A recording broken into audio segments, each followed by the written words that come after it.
ஆண்முனைக்கு இல்லாத சக்தி பேணமுனைக்கு இருக்குன்னு கூட சொல்றாங்க.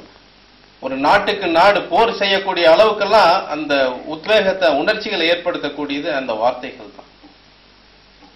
அப்போ ஒரு நல்லா இருக்கிற மனிதனுக்கு ஒரு சில வார்த்தைகளை அவனை பத்தி கொச்சைப்படுத்தி கேவலப்படுத்தி ஒரு சில வார்த்தைகளை நம்ம அந்த ஒரு கடிதத்தில் எழுதி கொடுத்து அதை படிச்ச உடனே அவனுடைய நாடி நரம்புகள்லாம் முறுக்கேறி பிரஷர் அதிகமாகி கோபத்தின் உச்சிக்கு கொலவெறிக்கு போற அளவுக்கெல்லாம் கூட அந்த மனிதனுடைய உடல் உறுப்புகள் அப்படி அவனை செயல்பட வைக்குது. ஏன் கோபம் வருது அப்படின்னா அந்த பிரஷர் அதிகமாகி ரத்த ஓட்டம், ரத்தம் சூடாகி அந்த பிரஷர் அதிகமாகி அவன் தன்னை மறந்து, தன் நிலையை மறந்து பெரிய தவறுகள் செய்யக்கூடிய அளவுக்கெல்லாம் அவன் உந்தப்படுறான்.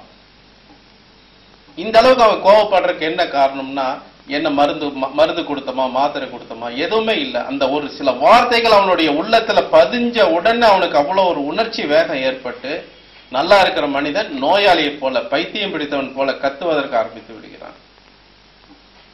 இதே போல ரொம்ப கோபத்தில் இருக்கக்கூடிய ஒரு மனிதனுக்கு ஏதோ ஒரு காரணங்கள்னால ரொம்ப கோபப்பட்டு ரொம்ப ஆத்திரத்தின் உச்ச கட்டத்துல கொலை வெறியில இருக்கக்கூடிய ஒரு மனிதனுக்கு அவனை பத்தி புகழ்ந்து ஒரு சில வார்த்தைகளை எழுதி நம்ம அவன்கிட்ட கொடுத்தும் போது அதை படிச்ச உடனே அவனுடைய கோபங்கள் எல்லாம் தணிஞ்சிடுது. பிரஷர் அதிகமா இருக்கணும் கூட அந்த ஒரு புகழ்ச்சி கேட்டவுடனே அவனுடைய பிரஷர்கள்லாம் அப்படி சாந்தமாயிடும். நம்ம உதாரணமா பாக்குறோம், ஒரு பிரஷர் இருக்கக்கூடிய ஒரு நோயாளி ஒரு தந்தி வருதுன்னு வச்சுக்கோங்க. அந்த தந்தி படிச்ச உடனே அதுல ஏதாவது ஒரு விபரீதமான ஒரு செய்திகள் வருது. அந்த செய்தியை கேட்ட உடனே அந்த செய்திகள் அவனுடைய உள்ளத்துல பாய்ந்த உடனே அவனுக்கு பிரஷர் அதிகமாகி ஒரு சிலர் பேர் மயக்கம் போட்டு எல்லாம் விழுகிறதுலாம் கண்கூட பாக்குறோம். நம்ம நல்லாதான் இருந்துட்டு இருப்பாங்க, திடீர்னு ஒரு தந்தி வருதுன்னு வச்சுக்கோங்க, ஒரு சில வார்த்தைகள் விபரீதமான ஒரு விளைவுகள், ஒரு செய்தி மனிதனுக்கு அடுத்த உடனே ஒன்னா பிரஷர் அதிகமாயிரு, சிலர் மயக்க போட்டு விழுந்துடுறாங்க. இன்னும் சிலர் பிரஷர் ஜாஸ்தியாகி பேராலிட்டிக் அட்டாக் ஆகி எல்லாம் இருக்கிறவங்க நிறைய இருக்காங்க. எல்லாத்துக்கும் இந்த உள்ளம், அந்த உள்ளத்தில் பாயக்கூடிய அந்த எழுத்துக்கள் இவ்வளவு வேலை செய்யுது. சாதாரண அன்றாட நம்ம பயன்படுத்தக்கூடிய ஒரு சில வார்த்தைகள் அது நேர்மறையா கொடுக்கும் போது அது நல்ல பாதிப்பை ஏற்படுத்துது, எதிர்மறையா கொடுக்கும்போது தீய விளைவுகள் அதை ஏற்படுத்துது. இது கண்கூட பார்க்கிறோம். இப்போ நம்ம அன்றாடம் பயன்படுத்தக்கூடிய ஒரு சாதாரண ஒரு சில வார்த்தைகளுக்கு இவ்வளவு வல்லமை இருந்தால் எல்லாம் வல்ல இறைவனுடைய திருநாமங்களுக்கு எவ்வளவு வல்லமை இருக்க வேண்டும். இதுதான் மகான்கள் சொல்றாங்க, எல்லாம் வல்ல இறைவனுடைய திருநாமத்தை ஒரு சில ஆயத்துக்களை தாவை சக எந்திரமாக எழுதி அணியும் போது அந்த இறைவனுடைய வல்லமையின் காரணமாக அவனுடைய உடலில் இருக்கக்கூடிய உள்ளுறுப்புகளில் இருக்கக்கூடிய நோய்கள் அப்படி சாந்தமாகி இதுக்கு சொல்றாங்க. தாயத்து மட்டும் அல்ல, ஒரு சில நோய்களுக்கு அந்த குர்ஆனுடைய ஆயத்துக்களை பன்னீரும் குங்குமம் கலந்து பளிங்கு பீங்கானில் எழுதி சூரியன் காணாத கிணற்று தண்ணீர்ல சில நோய்களுக்கு ஒவ்வொரு விதமா பன்னீர்ல கரைச்சு குடிப்பாங்க, கிணற்று தண்ணீர்ல கரைச்சு குடிக்க சொல்லியிருக்காங்க. இந்த மாதிரி கரைச்சு குடிக்கும் போது அவர்களுடைய நோய்கள், அதாவது என்ன நோய் என்று கண்டுபிடிக்க முடியாத சில நோய்கள்லாம் இருக்கு. நீங்க சொல்றீங்க விஞ்ஞான பூர்வமா எவ்வளவோ மருந்துகள் கண்டுபிடிக்கிறாங்க, அவ்வளவு மருந்துகள் கொடுத்தா கூட ஒரு சில நோய்களை குணப்படுத்த முடியறது இல்லை இந்த காலத்துல. எல்லாம் நம்ம கண்கூட பார்க்கணும். மகான்கள் சொல்றாங்க, மருந்து அளிப்பது மருத்துவர் என்றாலும் குணமளிப்பது இறைவன் தான். எனவே அந்த இறைவனுடைய திருநாமங்களை எந்திரமாக எழுதி அணியும் போது அது குழந்தைகளானாலும் பெரியவர்களானாலும் எத்தகைய நோயாக இருந்தாலும் இன்னைக்கு பல நோய்களுக்கு பேர் வச்சிருக்கிறாங்க, இன்னும் பேர் வைக்கப்படாத நோய் இன்னும் எத்தனையோ இருக்குது.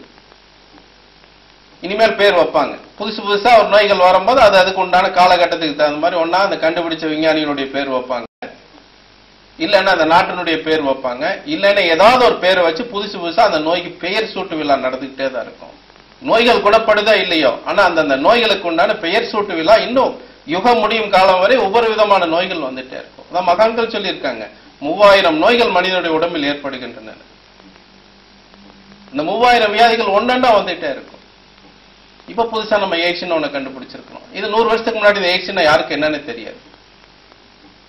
இப்ப எய்ட்ஸ்ங்கிறது ஒரு ஆள்கொல்லி உயிர்கொல்லி நோயா இன்னைக்கு இருக்கு. ஆனா இறைவன் சொல்றான், தன்னுடைய அறியாமையினால தனக்குத்தானே தீங்கிழைத்து நோயை தேடிக்கொண்ட மனிதனுக்கு சஞ்சீவியாக இந்த திருக்குரானை நாம் இறக்கி வைத்திருக்கிறோம். அப்போ எந்த காலகட்டமா இருந்தாலும் எந்த நோய்களா இருந்தாலும் இந்த திருக்குரான்ல அதுக்கு அல்லாஹ் சிஃபாவை மருந்த வச்சிருக்கிறான் இறைவன் சொல்லி காட்டுறான். எனவே இந்த மகான்கள் காட்டிய வழிமுறை பிரகாரம் இந்த இறைவனுடைய திருநாமங்களை எந்திரமாக அச்சரமாக எழுதி அணியும் போது தீராத நோய்களும் தீர்ந்துவிடும். அது கேன்சரா இருந்தாலும் சரி, எய்ட்ஸா இருந்தாலும் சரி, இன்னும் பேர் வைக்கப்படாத எந்த நோயாக இருந்தாலும் சரி, இறைவனுடைய திருநாமங்களை எழுதி அணியும் போது அந்த இறைவனுடைய வல்லமையின் காரணமாக எத்தகைய நோய்களாக இருந்தாலும் சூரியனை கண்ட பனி போல் மாயமாக மறைந்துவிடும். இத அனுபவிச்சு பார்த்தவங்களுக்கு தான் அதனுடைய ரகசியங்கள் புரியும். நம்ம எத்தனையோ மருந்துகள் சாப்பிட்றோம், எத்தனையோ வியாதிகளுக்கு போறோம். அது என்ன மருந்து சாப்பிட்டாலும் அந்த மருந்துனால ஒரு வியாதி குணப்படுத்த முடியுதான்னா இல்ல. ஒரு சில வியாதிகள் தான் குணமாகும். இன்னும் பல வியாதிகள் பாத்தீங்கன்னா டெம்பரவரி, அதாவது கொஞ்சம் அப்ப தற்சாந்தியா இருக்கு, திரும்ப திரும்ப அந்த நோயினுடைய பாதிப்புகள் இருந்துகிட்டே தான் இருக்கும். அப்போ எவ்வளவு விஞ்ஞானத்தை நம்ம பயன்படுத்தி என்னதான் நம்ம முயற்சி செஞ்சாலும் இந்த நோயிலிருந்து முழுமையா விடுபடணும் அப்படிங்கிறது அது இறைவனுடைய கையில தான் இருக்குது. மருந்தளிப்பது மருத்துவர் என்றாலும் குணம் அளிப்பது இறைவன் தான். எனவே அந்த இறைவனுடைய திருநாமங்களை எழுதி அணியும் போது எத்தகைய நோயும் முழுமையாக குணமாகும். இதுதான் மகான்கள் காட்டிய தெய்வீக மருத்துவம். எந்திரம் உடைய சந்தேகங்களை ரொம்ப அருமையா தெளிவா நமக்கு தெரிவிச்சிட்டாரு. இப்போ அதை விட இன்னைக்கு நிறைய படிச்சவங்க, அது மட்டும் இல்லாம பிறக்கிற குழந்தையில இருந்து வீட்டுல நல்லா வாழ்ந்துட்டு இருக்கிறவங்களும் பாதிக்கப்படுறாங்க. அதை பத்தின ஒரு கேள்வி கேட்கலாம் சார். இப்போ மூளை கோளாறு அப்படிங்கிறாங்க. அந்த மூளை கோளாறு ஏற்பட்டா பைத்தியம் ஆகுறாங்க, பிரம்ம பிடிக்குது, இந்த மாதிரி எல்லாம் சொல்றாங்க. இது ஒரு மனோவியாதி அப்படிங்கறதும் அதுக்கு ஒரு பேர் சூட்டப்பட்டு இருக்கு. இந்த மாதிரியான ஒரு வியாதிக்கு நம்ம தெய்வீக மருத்துவத்துல என்ன மாதிரியான வழிமுறைகளால தீர்வு கிடைக்குது, அதை பத்தி கொஞ்சம் சொன்னீங்கன்னா நல்லா இருக்கும்.